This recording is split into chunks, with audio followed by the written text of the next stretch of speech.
Speaking of things you can do in the summer, it's time to get our fingers green, and every Wednesday we like to inspire you with what you can do in the garden. And today, Ewan learns from Tanya Visser the art of pruning in the summer. If you have put in some serious effort into your garden over the past couple of months, chances are it's looking absolutely beautiful by now. Lush, beautiful, colorful flowers coming out. But now you can't just sit back and relax. You need to do a little bit of work. And Tanya, our builder's garden expert, is going to show exactly what you need to do to keep your garden looking beautiful for the next couple of months to come. Tanya, very nice to see you again. But, you know, it goes without saying that your garden will always look beautiful. Well, you're putting a bit of pressure on me there, Tiger. What you say is 100% true, that a lot of folks got bitten by the spring bug. They went out, bought some plants that were this big, now they're that big in their gardens. Now, what we want to do is use the tools of our trade, which are secateurs, and extend the life of those plants. So we want to like stretch them so we get another 2 months worth of flowering out of them before autumn arrives and the next change of season. So what is that next big important step? So this is where we start.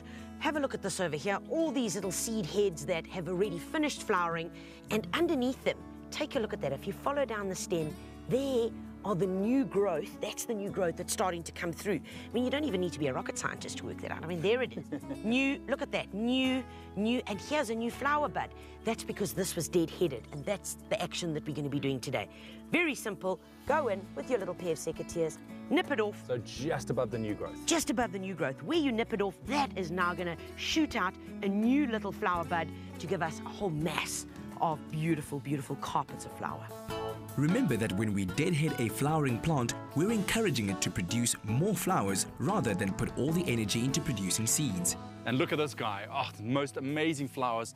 Let me get this right, the yarrow. You're so good. You know, my hard work is paying off after all.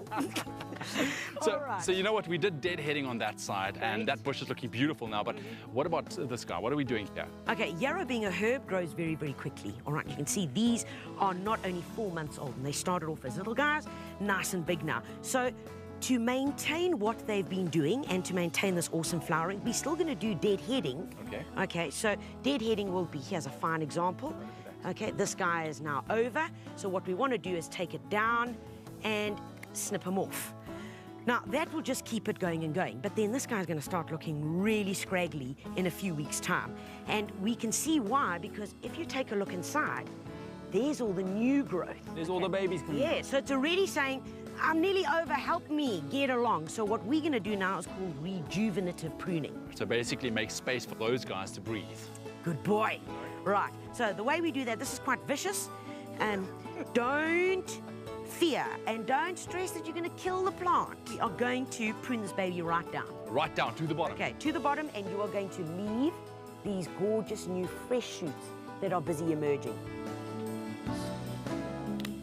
This is heartbreaking though, because you have this beautiful bush of flowers and now you're just cutting it down to nothing. I know, but we're doing this for a very good reason. You've got to keep telling yourself that. Exactly, exactly.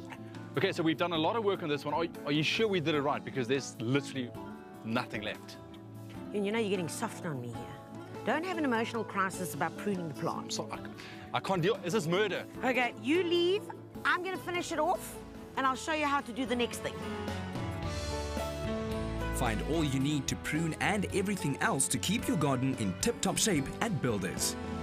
Okay, Ewan, I know you're really stressed out about what we pruned and what that little guy ended up looking like, but take a look at this, just to put your little heart at ease, that this guy was pruned 2 weeks ago, and take a look at all the new foliage already. Okay, I feel a lot better right now. So you wouldn't mind giving that a good hack.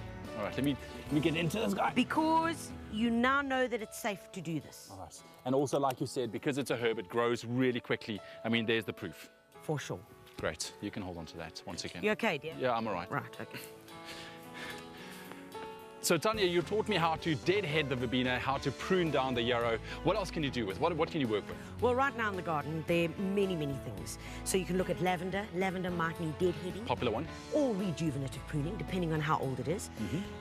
Gora is also a great one to do it on because they get really, really big and get a bit out of hand. They're very enthusiastic plants. All of your soft flowering plants, take a closer look at them, and if you do that, they'll go on for way longer than they should have. Brilliant, thank you so much, and I can't wait to get back into my own garden. Just remember, don't get too attached, emotionally attached to your plants, because they will grow back, right? Of course they will. Oh.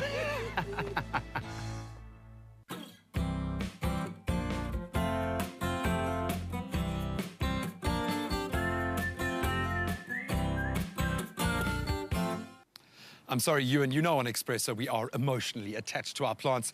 You know, after a heavy afternoon of pruning, you deserve a reward. And we could be sending you a Builders Warehouse voucher valued at 250 Rand. All you have to do is SMS the keyword Builders to 33728, and we could be sending that directly to you. Still got 15 minutes of awesomeness to get through this morning. We continue cooking with the melon, the wonder food today. That's after the break.